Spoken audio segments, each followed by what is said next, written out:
Vijay news.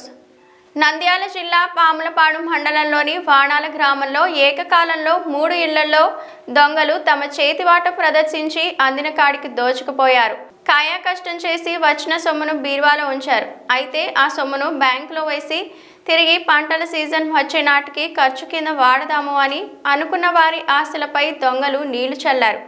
రాత్రి సమయంలో నిద్రలో ఉన్న సమయం చూసి ఒక్కసారిగా చోరులు వర్తే నాగలక్ష్మమ్మ, జయరాం నాయక్, మంగళి రవి, సుగాలి వెంకటేశ్వర్లకు చెందిన 3 ఇళ్లలో ఒకే రోజు దోపిడీ దొంగలు చొరబడి బంగారంతో పాటు 4 లక్షల రూపాయలను దొంగలు అపహరించుకుపోయారు.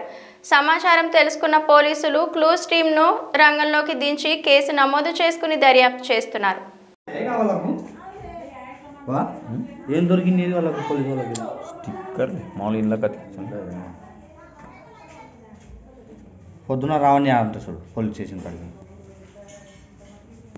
అంటే బీరు మట్టంగా పోసినారా చూడవా ధర్మ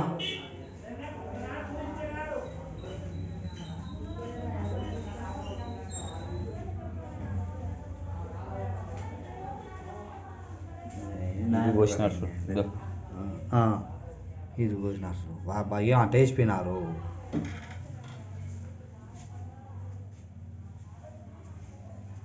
ఏ రకంగా పెట్టుకుని నాయనలు ఎవరు ఏమన్నా తెలిసిన వాళ్ళు ఉంటారా బా?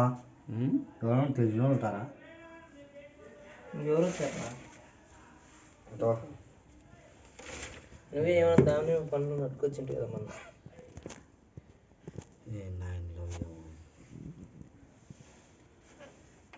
కింద ఎండ పడి బీరో ఫైల్